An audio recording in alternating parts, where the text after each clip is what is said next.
and welcome to the Game Dev Local Podcast. I'm your host, Oscar Clark, he, him, and I'm on a podquest to learn everything you wanted to know about game dev but never dared to ask. And today I'm delighted to be joined by Alex. Alex, tell us a little bit about yourself and what you do. Hello everyone, so I'm Alex. I've been working in the gaming industry for the past 5 to 6 years now.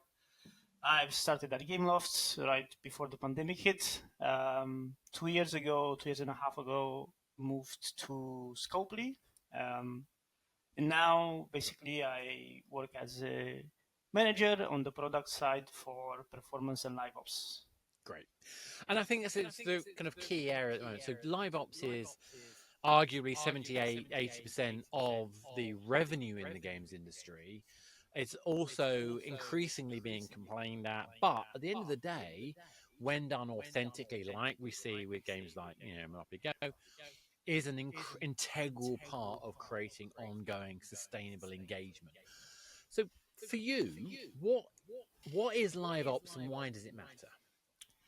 Well, I like to always say that LiveOps is the engine of any free-to-play game, regardless of the platform. Because right now, and I think it's an important distinction to make as well, I come from a mobile background, but right now I'm on the console space. Yeah. With the Stumble Guys title, we shipped to console last year, and now we're everywhere. So it's still, nothing has changed. The principles and the core fundamentals of LiveOps, they're still there. Nothing has changed. It's still the engine behind the game, behind any free-to-play game. And absolutely. And do you know what? This is one of the biggest struggles I have, and I've been talking about this forever. I feel, well, at least since 2012, that the key principles of what makes a game work in live is about understanding player value, player expectation, about creating an expectation of ongoing delight. And at the end of the day, whether you're using a PC or a mobile, the team that's supporting a game needs to make you feel as a player you're getting more of what you wanted anyway. Rather than it's not forcing anyone. I mean, how do you feel about kind of like that kind of comment? I mean, I feel like I'm being a bit defensive about LiveOps, and that's probably because I've spent so many years trying to explain to people who don't like it why it matters. Yes, it's a very good point, and I've been kind of feeling the same in the last 3 to 4 years. I think it's mainly become like this because there's a sort of pushback against not LiveOps, but the way that it can be seen, as sometimes being a bit more aggressive, to loop people into games more than probably they should, and all of these other aspects that float there. But in reality, is not really that. I think it's and it goes back to player expectations. If players open the game, they do so because they want to. They want to play the game, and if they like it, they stay. If they don't, they leave. It's simple as that. It's on you to make and it's on you to make their experience as better as possible and as smoother as possible, so that they stay in the game because they want, not because they feel trapped, not because they feel they don't have another choice. Games today, they are very different from what it was available on the market 10 years ago. It's crazy. So completely. That's why everyone says it's a red ocean, because there's not one competitor. There are thousands of them. So they can always jump to another game whenever they feel like it, or whenever they feel that the game, if you are what I call a primary game, right? So a first choice game for someone, and they feel like you don't deliver anymore. They might feel upset with the way you run your live operations. They might feel like you're increasing prices too much.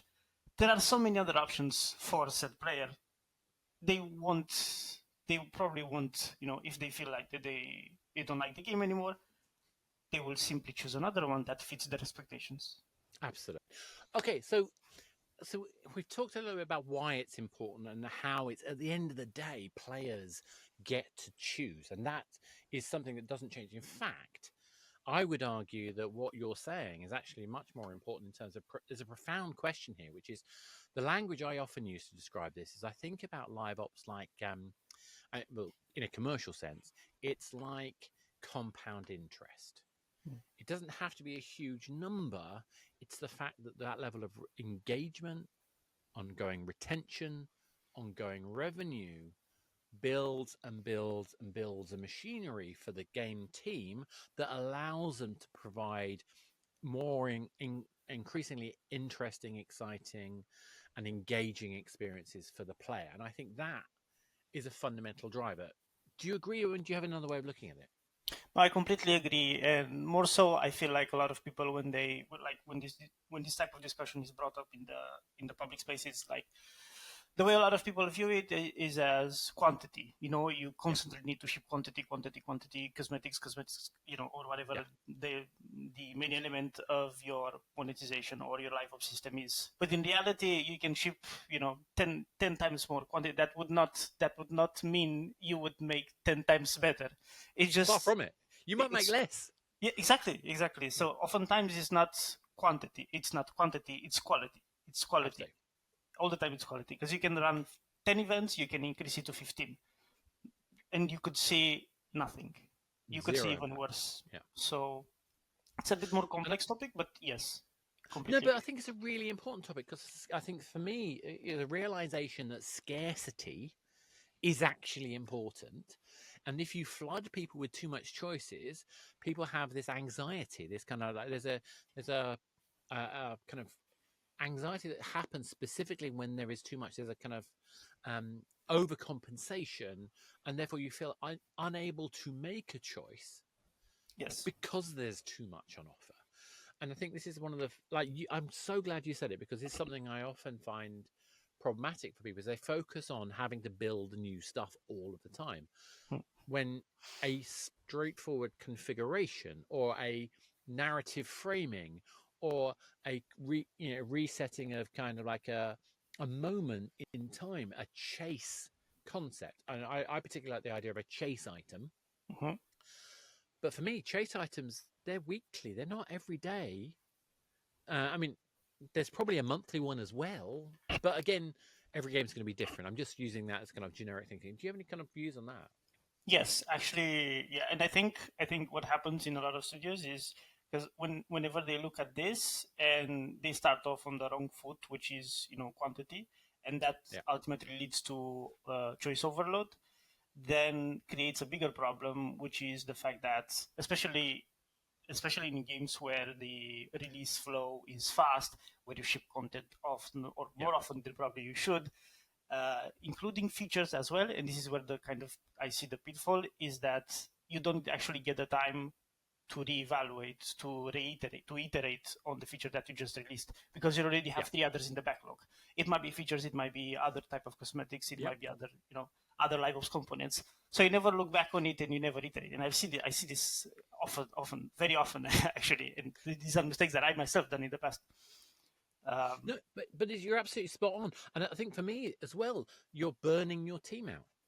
And I think this is one of the, the analogy I like to use is thinking about going down the bottom of an escalator and then someone stops. And then everything crashes behind them. I think that analogy is kind of so apt. I mean, and it literally kills teams. It literally kills games. So I think reducing scope, I know we often talk about it as game designers, but reducing scope is, I think, even more important in this space. Completely agree, and focusing on what matters, because there are there are so many things here like to unpack, because it's not just the quantity, or oftentimes even the quality, because in the end you might ship a very qualitative product, but what is the need behind it? Is it really a need? And like, there are so many variables that you need to take into account whenever you do something like that. Like, at which step in the game's life cycle are you on? What is your most immediate need that you need to address? Is your roadmap planning addressing that or those needs? How are you going to do that? Will it work? And then again, it's like a snowball effect.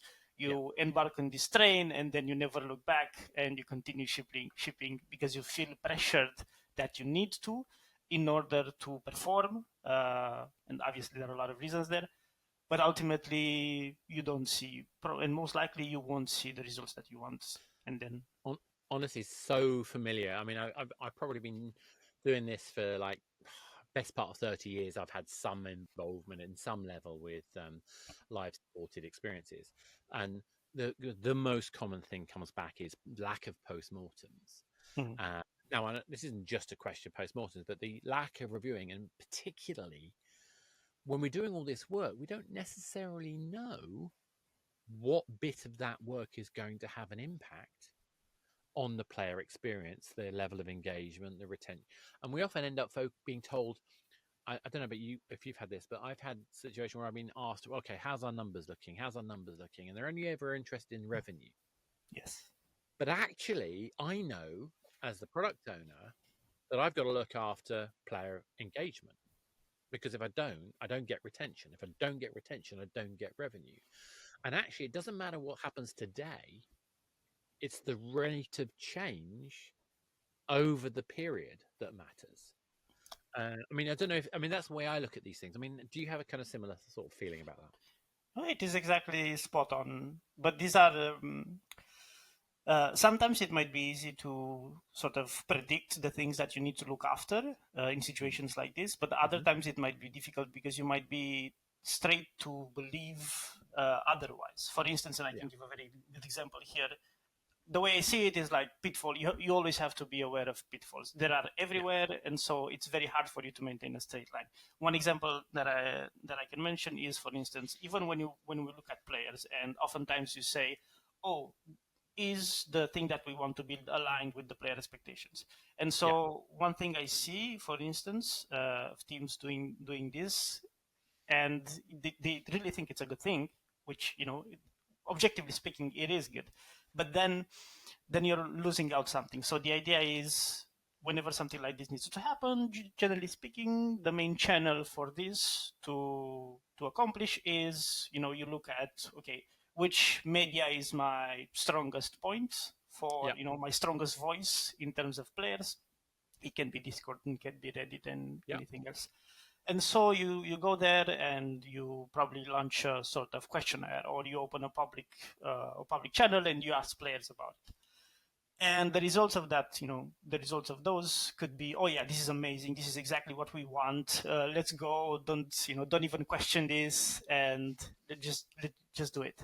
And you say, okay, we got the confirmation, so now we do it. And in the end result will still probably not be something that is in line with either what you expected or with what you thought players wanted. And oftentimes the pitfall here is that even when you listen to players, you have to account for who exactly are you listening to. Like, what is the cohort representation of the players that you're asking something of?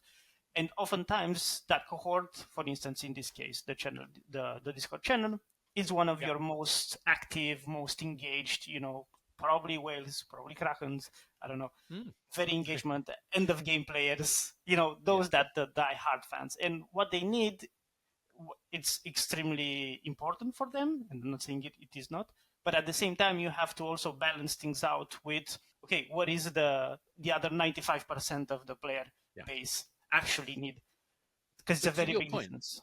Yeah, I mean, and to your point, I mean, the thing is that those, I mean, you're using the term whale and kraken. I'm trying to avoid doing those because whale, that's a whole other conversation. But for shorthand, we know what we're talking about, and then we'll stick with it. But for those audiences, they're already ingrained in their behaviors.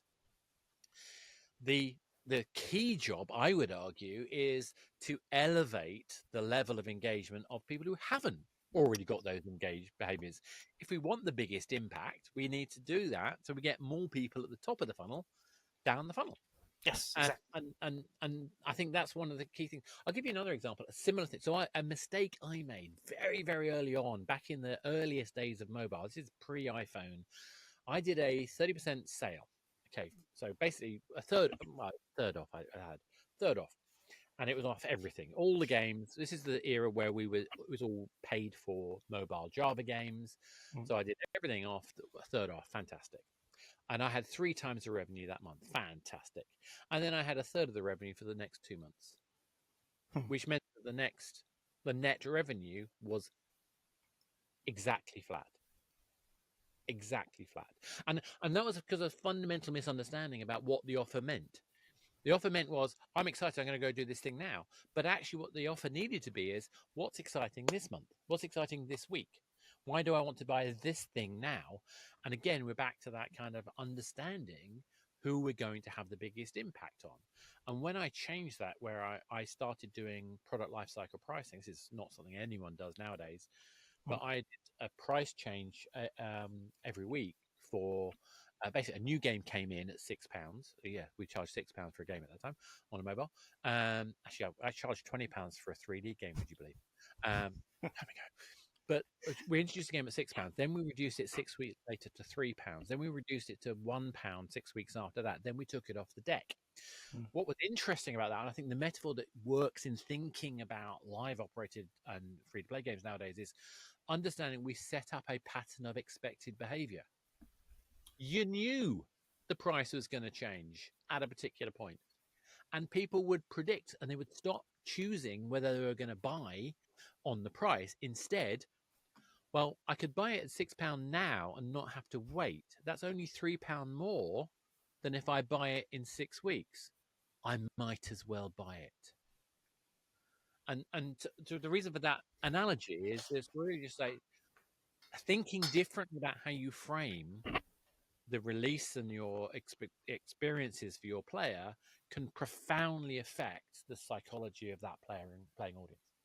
Yes, there are many things here that we can, for instance, unpack and discover that exactly the same argument can work very, very strong against you. So, for instance, I have an example here as well. I used to play this game and I'm still playing it. It's called Mech Arena. It's a great game. It's about mechs and robots. I know Mech Arena very well. it's a very good game. But back in 2022, I think, I did a deconstruction on the LiveOps system and how it worked, and I've constantly noticed in the course of 2 months the way that they were using the live operation in exactly the same way. So whenever they would have a chase, for instance, let's say, and they would have many of them, one every week or every 2 weeks, they would put them into an event. It was like a great rush. It was sort of a loot box. You needed to, you needed to really grind and play a lot to get the currency so that you can use it to unlock the skin from the loot box. And it would be a massive effort. But then what happened next, and I've noticed this every single time, is 3 days later, they would release it as a real money offer for like $4.99, $9.99, something like that. It depended on the Reddit, I think. So I was like, okay, maybe this is only happening once. Like, what is the point of you doing like so much effort as a player in attaining that skin in the first part when you can just wait a few days and then it will be by default in the shop? But it was part of a recurrent pattern. And so what you're doing here is not actually good for you, because now you are basically telling players, don't play the game, don't invest, just wait a few days. So I have to be super careful here, because I'm not allowed to talk about certain things that I have done in my roles. I couldn't possibly comment about that team, but imagine I was commenting about a team that were doing similar things. The point here is that actually what happens in terms of the data is that you get people rushing to do the unlock as free, knowing that if they don't get it, they can still get it, but they would have to pay for it. And the incentive that does to increase retention and engagement more than offsets the negative impact of the premium offer. And so it's really interesting, because I agree with you. On the surface, it might look like, well, you're just taking away the incentive. And I would not ever want to take away the incentive. But when I have talked to some teams about certain things, what we've found is that would be the case if the item became available forever. But it doesn't. Exactly. It's only available for a limited time. And what we found is that it's really interesting. Again, don't get me wrong. This is the constant ebb and flow of design in terms of monetization. It's almost like an arms race between the expectation of the player and the design instincts of the designer. Finding the balance point between these points is incredibly interesting. And, for teams like Mech Arena and others, there are many others who are doing similar things. I can imagine that there are questions that they'll be looking at in the data. And it's going to come down to that equation we said earlier.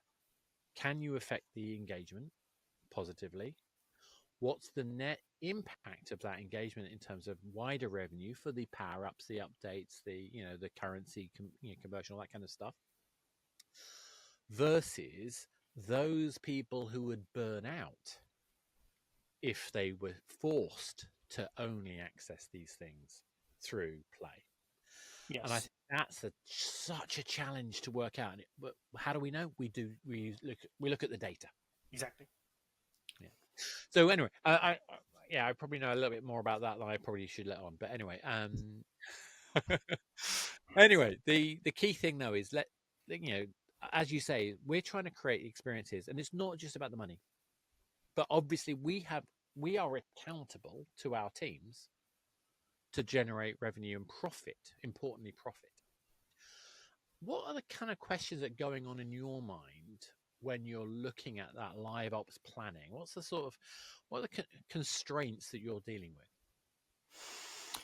So let's take a month, for instance, like next month, or maybe let's start with October, right? How it's extremely important month. It's very seasonal. We have Halloween around the corner. And Halloween doesn't move, so you have to deliver in time.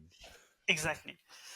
So when I'm looking at that, I'm thinking first is what we did up until now, what has happened already, what did we try, what did we learn, and how the players reacted to those two things that we did.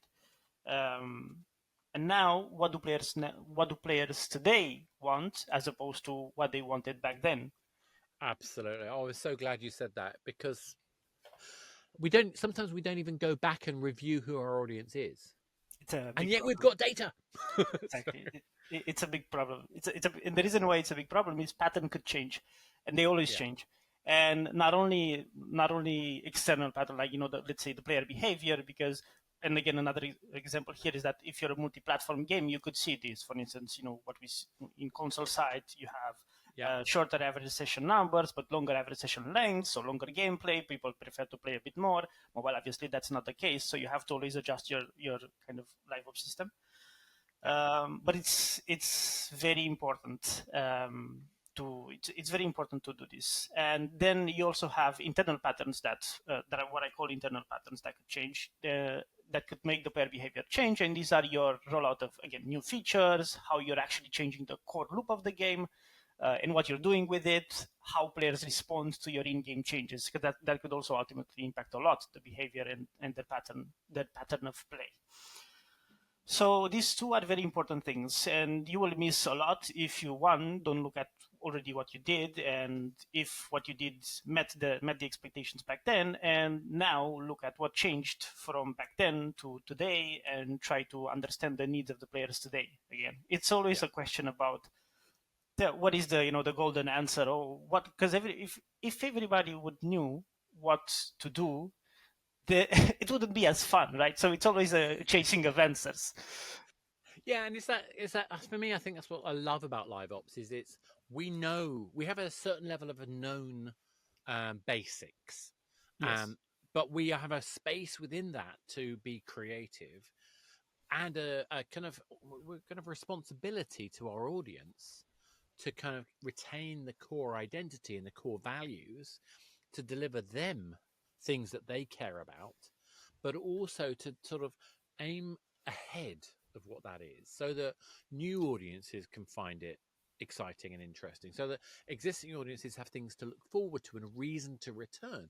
And even those people who've stopped playing, who need to re-engage, can come back in and choose to act and not feel like it's a completely different game. This is the number one challenge of players that get reactivated, that you manage to reactivate. They come back to the game and they say, what is this game? Because it's so different than what they used to play. It's such different that it feels like a completely different game. And it, again, in a way, it goes back to trying to always have in focus in everything that you do, to always have in focus two things. One is the players, and more so like the golden cohort of players, the players that have been with you since you've launched, the players that know your game in and out, and the new players. Like, what would be the experience for a new player? Because oftentimes, especially as the game goes to the end of its maturity and life cycle, you will tend to focus exclusively on the players that have been with you from the, more or less from the very beginning, because they bring the most ROI, right? And though you're alienating the new players, you're making the game harder because you're focusing only on those that know and are at the end of it. And you're slowly alienating new players and making their journey and onboarding more difficult and more difficult. I'm not saying everyone, obviously, not everyone is doing this, and there is a balanced approach, but you need to always have this thing in mind. No, I've seen this a lot in the consultancy that I've done in the past. So in particular, what I've seen is you look at the rate of the percentage of day 90 plus users versus the retention for the day one users. And so what I often find that there's a vulnerability with games that have 90% plus day 90 users, day 90 plus users, I should say. Now, don't get me wrong, that's fantastic. That is exactly the golden dream, and that's what we want. But when you end up in that situation, quite a lot of games have lost paying attention to the day one pipeline. Yes. And so you lose that sustainable engagement that's needed at the early stages of play in order to replace your inevitably churning users. Now, obviously, 90-day plus, we've got a lot of long-term retention. Fantastic. Very happy about that. But that doesn't mean they won't ever go away. There are lots of reasons why suddenly they could drop off. But if you break trust with those day 90 users, you can cause incredible overnight damage to your game. Yes. So you've got this tension again. We're back to tension, back to the dynamics, back to the creative thinking. You've got this tension with, we want strong, long-term retained users, but if we lose sight of the new users in the process, we end up causing ourselves more problems potentially. Exactly. It's a difficult path to navigate. It's a very difficult path to navigate because you have to please both section of both types of players. And again, if you're only focusing on one, you will alienate the other, or vice versa. And that's why I said that for default choice for a lot of game studios is just to focus on the long-term players that have been with you again.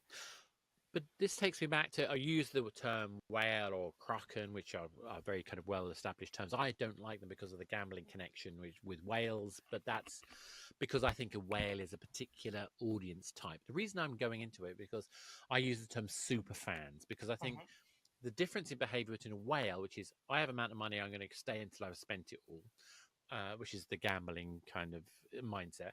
Whereas the superfan has a budget, essentially. They have an amount of their time and resources that they have committed to this experience. And that might scale in certain times, depending on their excitement levels. But I think it's a useful way of packaging them. But what that means is that the superfan starts to have a very specific and more rigid view of what the game should be, and a sense of ownership of that identity. But as the market changes, there can be a crack between what the market needs and what your existing fan base think the game needs to be.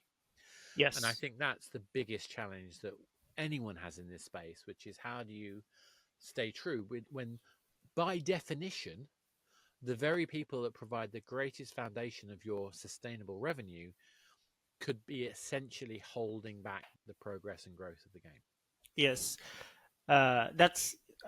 I don't want to say that is an edge case, but it's probably not a very often. I'm pushing it a bit. Yeah, but it happens, and I've seen this. I've seen this, especially with games at the end of their life cycle, where the base players is smaller, and so the one that actually grows is not new players entering the funnel, but actually old players that don't live, and it still support the game the most. And that's where it can become tricky, but it reaches a point where it's not even sustainable anymore for you to deliver on the needs of the player, that segment of player, because it's simply not achievable for you given the circumstances. And Yeah, exactly. And that's where we could go into end of life planning, but I think that's something for another podcast because there's so many conversations that are getting quite heated in the politics of the concept, and definitely deserve a honest and positive treatment to them. But let's not dwell on that for now. Instead, I'd like to focus a bit more on kind of your circumstances where you have a true multi-platform game. Some guys operates on multiple platforms. So what do you do? What does that do to your thinking? And I mean, are you worried about the differences in audience, in the differences of the experience, and are you having consistency across it? How do you manage that process, particularly because I imagine there's also a whole bunch of technical provisions that have to be considered along that. Yes. There are a lot of factors that you usually need to account, but in terms of, so let's just take LiveOps out of this equation, and focus on it. I mean, Yeah. obviously, for instance, when we started, we didn't really have a book like how to operate as a free to play in console space. But I wrote the book 10 years ago. No, I'm joking. so yeah, go for it. Yeah. The approach was trial and error most of the time, but it's not the type of trial and error that you can do. You can constantly do. You need to reach conclusion, and preferably you need it fast because you need to stabilize the game. You cannot have a game on, for instance, console platform that has the same flow of live ops and cycle as mobile, because you're just burning content at that point. So in terms of operations, if for instance we open the game now and you see you check the event section on mobile, you might see the duration of an event, for instance 2 days, 3 days, sometimes even less, it depends. Whereas if you open PlayStation now and if you look at the same section, event section, you'll see 5 days, 6 days, 7 days, 14 days. And so it's basically a lot of iterating, trying to nail down every single time what have we learned from every time we did the change, and then stick to a pattern, because it's very important. It's very important to build a pattern. It's very important to stabilize the game so that players know what to expect. Because me as a player, obviously I don't have the time nor the desire to open my PlayStation 5 times per day, 6 times, unless I'm retired, then that's something else. But I'm long from maybe the weekend. Maybe in the weekend, yes. But that's an interesting but different discussion. Very interesting, the weekend patterns and how they change. The way I talk about this, I talk about it as mode of use, or at least lifestyle engagement. So the reason I think I think this is a massively important area, and one of the reasons why I think it's so difficult to do cross-platform experiences, because we have such different expectations about how our mode of use will be when we're sat at a console versus when we've got the phone. And you just described exactly the core use case, which is I'm likely to be taking over the front room or whatever when I'm going to play on a console. There's a certain amount of extra, what I would call meta level engagement to the game, which is beyond the should I play or not. It's there are implications. Those implications affect the duration of a session. They affect the frequency of the session. They affect what I expect to get out of the session. And there are not every game I think can adapt to those differences. Like a mobile, my feeling is it's like 90 seconds of loop. Now, it's okay if I'm interrupted. If it's 90 seconds, I probably will carry on playing for 20 minutes, an hour, whatever. But the fact that the loop being possible to be interrupted, I think, is a really important part of what makes a mobile game work. But on console, I don't have that need to worry about being interrupted. Exactly. So I mean, how do you deal with those kind of issues? It depends. It depends. There are different approaches to it. So, for instance, games like Asphalt, I'm giving here another example.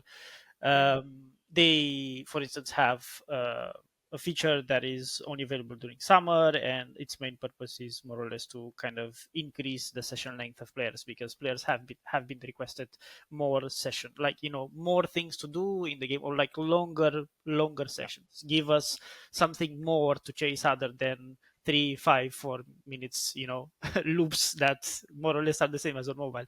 And Yeah. so it's it and so one way to do this is to not only adapt but create, something like create platform specific solutions to meet these expectations. The other one is you try to adapt within your existing current systems as much as possible to these new needs, but then there is a slippery slope, I like to say, because you reach a point where you adapt and make the game completely different than on the other platforms.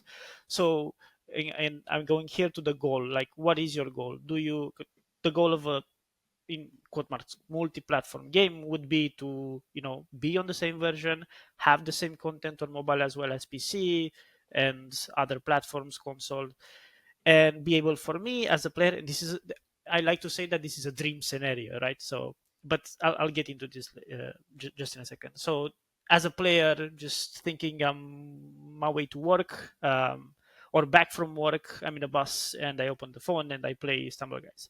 I get home, I open my PC, my PS, and I continue playing Stumble Guys, the same event that I played in the bus, now Yeah. getting to end it, and things like that. So this is extremely hard to achieve, and the reason why I say it's a dream, and it's one, because it's extremely difficult to achieve, and is the reason Yeah. why most games don't even attempt to do it. Yep. There are very, very, very few games that are like this. Second is also not actually how real behavior works. So this might be a dream scenario, and there are players we hear them, we see them that request this. But again, you have to take into account who exactly, what is the representativeness of, like, a rate of these players in relation to your audience as well. Like, are these the most loyal super fans, hardcore fans that, yes, they will be very happy to do it, but is this 1% of your total audience? Have you checked with the 99%? And so it's very difficult to do it, but as I said, it's not really actually how behavior works, because it's something that we want to maybe believe that it is, but when you get to that point, when you have this possibility, you don't actually do it, because in reality what you do, you stick to one. Yep. This is like, it's very, more or less, you stick to one. Sometimes you could go and overextend, but it's not really that, because it's not just the game, it's the way that you play it. Because you Yep. could like the game very much, but if you don't like sitting on a couch 3 hours, and you like to have flexibility and just do a lot of things, then you will default to mobile. You will always have a default choice. So it's very hard to achieve it. It's not actually that realistical as probably many people think. Is it good in the end? I think it is, but it's extremely difficult to achieve. It is, and I think there are some examples of games where I know my personal behaviour, and I do play a small number of games on multiple devices. So Hmm. Slay the Spire, Yes. Balatro, those kind of games. Candy Crush back in the day. They were games I would play on multiple devices in exactly the way, in the dream way. But most of the time, I'm playing on my console. I'm playing a specific console game. I've just finished RoboCop, for example. It came out on Game Pass. I did that. I'm not going to be playing that on my mobile. So finding, because I think what we're talking about here is that actually what players are doing is they're sitting down thinking, what is my entertainment choice right now? And the competition is as much about what game as it is whether I'm going to watch Netflix or YouTube or, heaven forbid, terrestrial TV. Does anyone do that anymore? I can't remember. Mm. Anyway, but my point is that we are seeking entertainment choices that fit our lifestyle needs, and I think that the key to success for any game developer is understanding what role your game plays in satisfying that specific kind of need. Completely agree. Completely agree. And it's one of the many questions that you need to ask yourself, in terms of, because it comes down to that, but also what type of game you are. exactly, who you are aiming for exactly. And sometimes it's also, again, external factors, like we see difference in pattern behavior for like in terms of generations. We see this more so nowadays with Gen Z. They do tend to stick more on, multiple platforms. They do tend to Yeah. be more social Yeah. than other generation segments. So, and you have to adapt, but you have to also keep in mind all the other things that we've talked, because they are still there. So it's very Exactly. difficult. And I know I'm a complete outlier because I'm not Generation Z. I'm Generation X through and through. And yet, I probably play more games than most of the Gen Z folks I know. I Mm. probably use more devices than most of the Gen Z folks I know. I probably spend more time on social platforms than most of the Gen Z. I mean, okay, maybe not TikTok and Instagram, but that's a different Mm. subject. We all have our limits.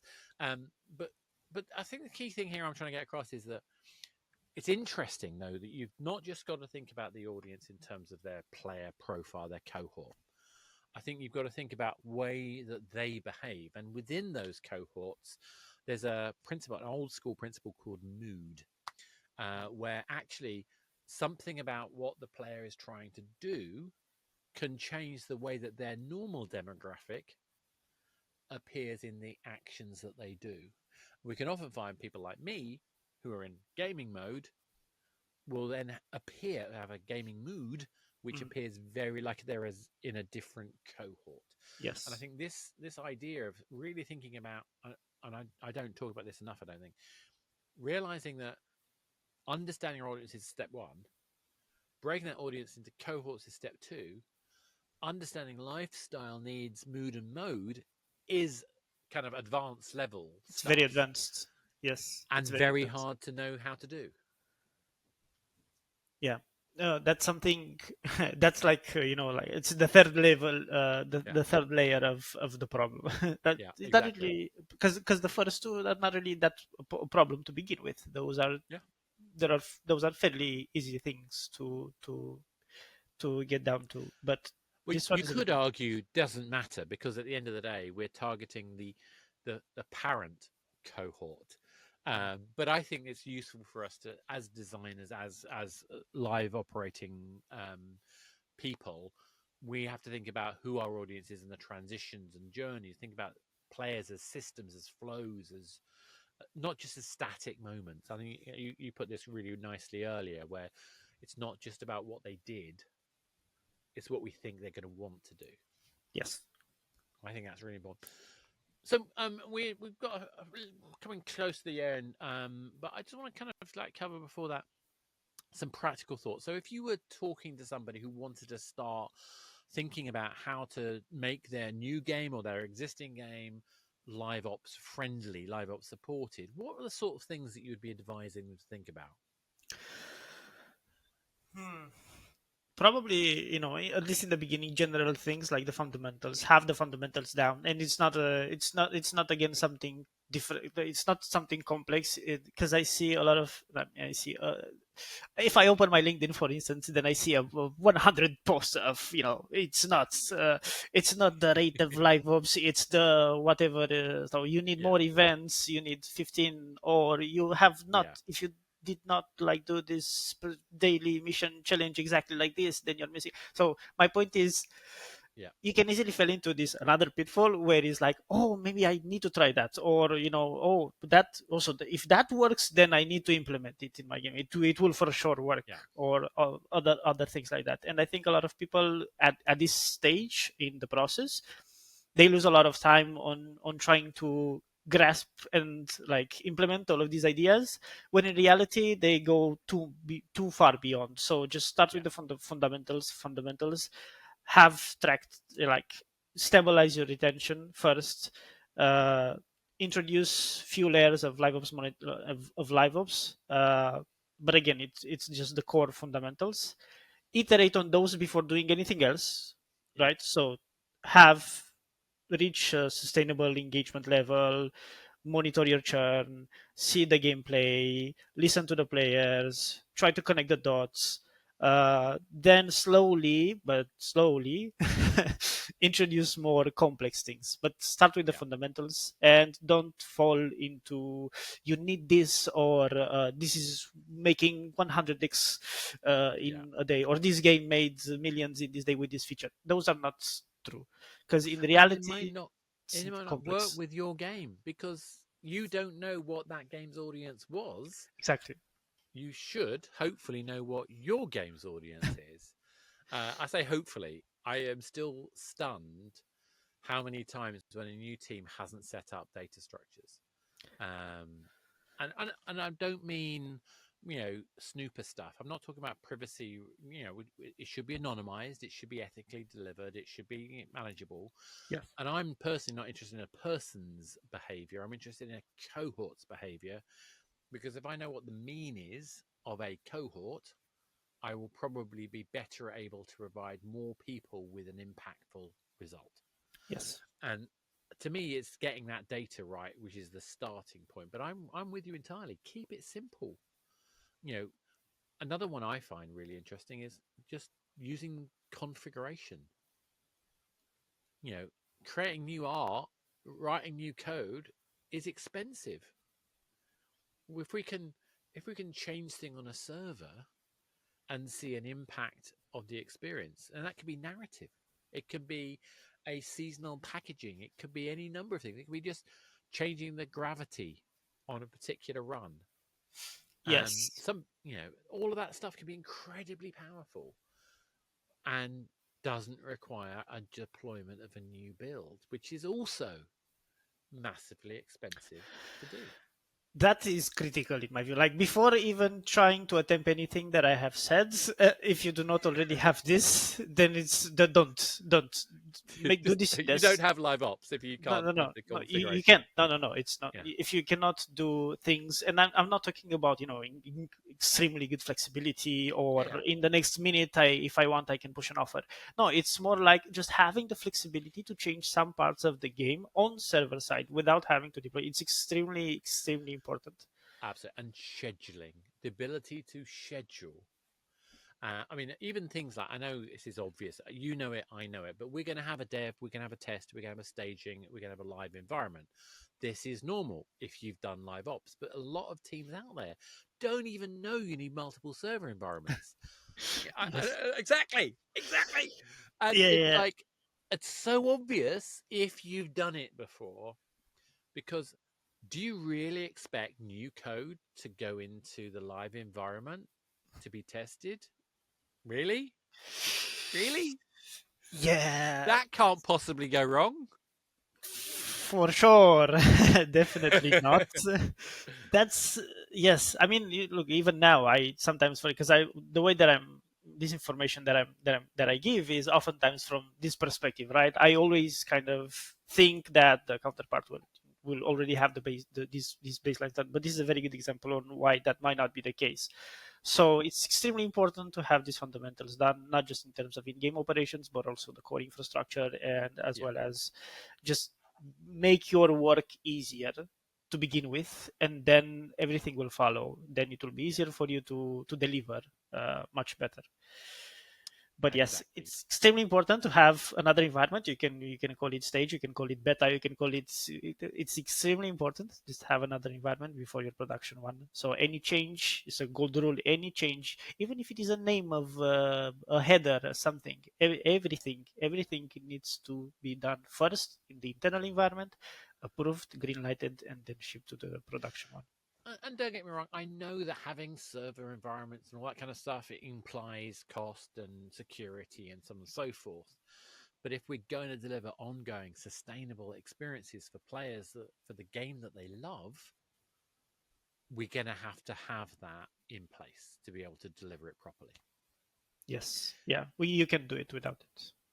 Exactly. Alex, thank you so much. That's been fantastic. Really enjoyed chatting to you about that. So there you have it. We've been talking about live ops and the implications that has, the kind of thinking that gives us, the way that we look at the experience, but also some of the practicals of what happens when you start introducing, additional platforms. Multi-platform experiences are really exciting, but there are some constraints, and we can easily over expect the results of that if we're not very careful and don't understand what a game can truly deliver. And hopefully you've also got a kind of sense of some of the fundamentals you have to have in place to be able to have a server delivery. But importantly, I think this is one of the things that Alex said right at the beginning, I think it's so important. Do less. Do the right things.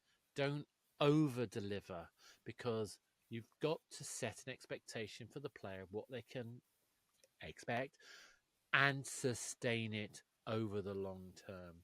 We're not in it for tomorrow, we're in it for the long term. And that's the important thing. Understanding that LiveOps is about saying, we've got a commitment to you, player. We're going to give you something you love, and we're going to keep on giving. To be able to do that and to keep our promises, we need to pace ourselves. It's a marathon. It's not a sprint. Alex, thank you so much. So this has been your Game Dev Local podcast. If you enjoyed this, please like, subscribe, share. Don't forget there's a Discord with a whole bunch of other community people who are desperate to talk about the amazing process of making games. And until next time, this has been me talking on my podquest. Thank you very much. Thank you very much, Alex. Thank you very much.